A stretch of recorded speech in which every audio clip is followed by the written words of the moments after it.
Everybody, welcome to Everest Coaching Institute. Today we will discuss class 7 science. Chapter name is nutrition in animals. बेटा this is the second video of this chapter. ये इस chapter की second video है. First video में हमने main concept से main introduction ही समझी है की है हमने न्यूट्रिशन इन एनिमल्स की. सो आज हम इसको आगे फॉरवर्ड करते हैं. So let's see what we have to discuss today. Digestive system.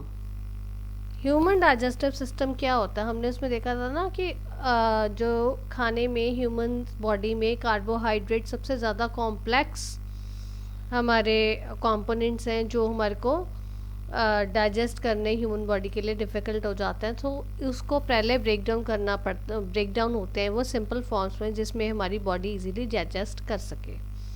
सो उस चीज़ को हम बोलते हैं डाइजेशन. ये हमने डिस्कस किया है अभी. सो अब वी विल डिस्कस फर्दर कि ह्यूमन डाइजेस्टिव सिस्टम क्या होता है.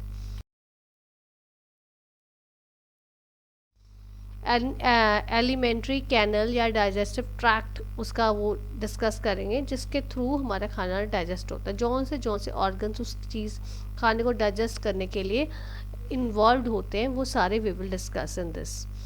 सो एलिमेंट्री कैनल या डाइजेस्टिव ट्रैक्ट के बीच में जो हमारे ऑर्गन्स, बॉडी ऑर्गन्स, जो ह्यूमन बॉडी ऑर्गन्स जो इंक्लूड होते हैं, इन्वॉल्व होते हैं, वो उनमें सबसे पहला ऑर्गन है buccal cavity. Buccal cavity basically हमारा माउथ होता है. माउथ के अंदर हमारी 2-3 चीज़ें आएंगी. ये हम लोग लेटर ऑन इसी चैप्टर में डिस्कस करेंगे डिटेल में. सेकेंड चीज़ फूड पाइप आती है. फूड पाइप को हम ऑइसोफेगस भी बोलते हैं. There are 2 names, food pipe और ऑइसोफेगस. थर्ड इज स्टमक जिसमें हमारा खाना जाता है. Small intestine, large intestine, ending in the rectum. जो लार्ज इंटेस्टाइन है वो रेक्टम में हमारा ख़त्म हो जाता है, और anus. So these are the 6 organs which are basically involved in the digestive tract of food in human body. Human body में ये सारी हमारे ऑर्गन्स हमारे इन्वॉल्व होते हैं. सो फर्स्ट ऑफ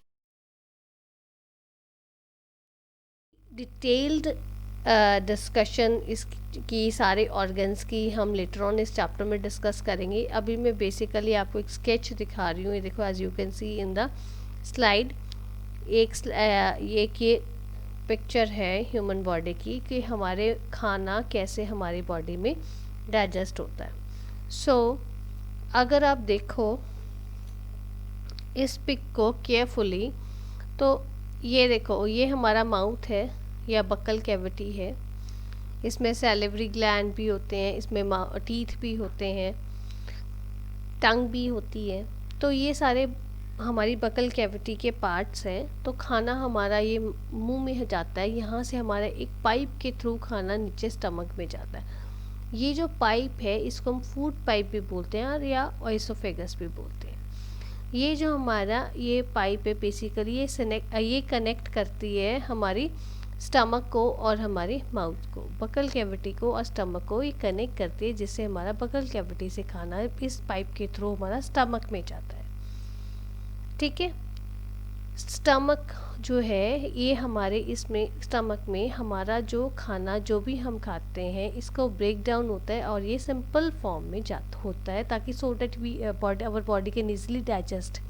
ये उसको उस फॉर्म में बनाता है, उस फॉर्म में कर देता है जिस फॉर्म में हमारी बॉडी इसको डाइजेस्ट करती है.